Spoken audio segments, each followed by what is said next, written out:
Lekeba. I'm going to be your teacher for today. So I won't be telling you the topic. You guys are expected to guess today's topic using these symbols. Okay, you can start with any. Who want to go first? Wind plus container equals Yeah. wind. Okay? We're not talking about sustainability. No. Okay, like you must think what this symbol means combined with this one then. So what is that? Airlines. Come again. Airlines. Airlines. Yeah, that's correct. Nice. Okay. Who wanna guess the first one? Airports. Airports. Okay. Ah. Yeah. So, who can define airport for us? Is the facility where airplanes park Okay. and where they go from. All right. And what facilities can you find at an airport?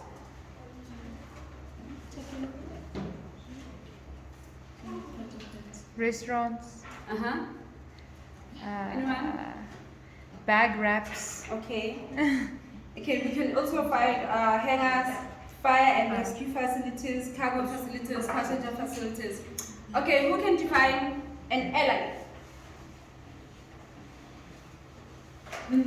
It's the specific carrier or the plane name. So SAF Air, SAA, that type of things. Correct. Okay, according to the book, an airline is an organization providing a regular public service of an air transport on one or more routes. And then an airport is a place from which aircraft operates that usually have paved runways, maintenance facilities, and often serves as a terminal. So this is me now introducing today's topic. So we're going to be focusing on chapter 1, transport services in South Africa, unit 1, of which is airports, airlines, and airport operations. So by the end of the lesson, you should know what airline flight terminology relates to the arrival and departure of flights at an airport, know what are different types of airline flights, know the different types of airports and their functions. So before we study South African transport services in detail, we need to know first the meaning of the terms and concepts that are being used when discussing airline flights. So the first one is gateway. Gateway is a point of entry into a country or point of departure from a country. This is usually the international airports. For example, Johannesburg or Tambo. Or you can define gateway as a point of entry into a country or departure regarding a region of a country, by the way. And then we have inbound. Inbound is a flight coming in to land at an airport.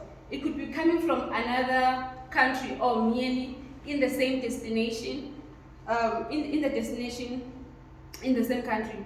So the main point here is that the flight is entering the airport. And then we have outbound.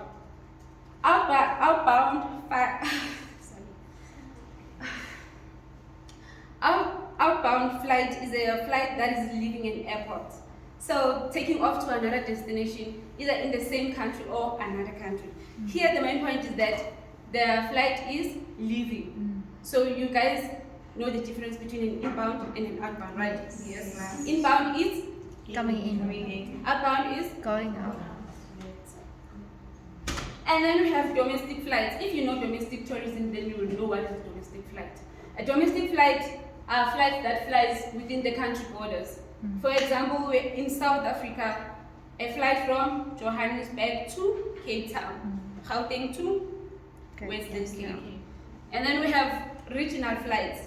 Regional flights are flights that flies from one country to another in the same region. For example, a flight from Zambia to Namibia, a flight from South Africa to Tanzania. And then we have intercontinental flights. Intercontinental flights are flights that flies between continents. You can just say a flight from one continent to another. Yes, a good example of intercontinental flight on African is a flight from Johannesburg on the African continent to Perth on the Australian continent. And then we have long-haul flights.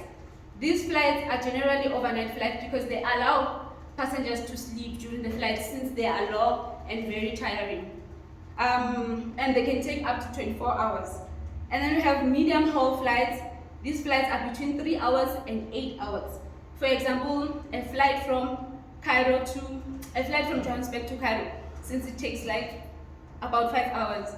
And then we have short-haul flights, a flight that takes less than 3 hours.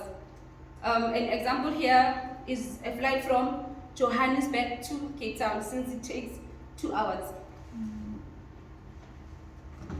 And then we have chartered flights. Chartered flights are not scheduled flights, since they do not operate according to the timetable.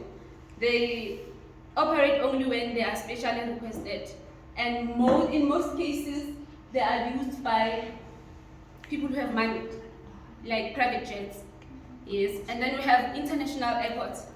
International airports are capable of handling inbound and outbound foreign tourists, and they must have facilities for immigration and customs officials.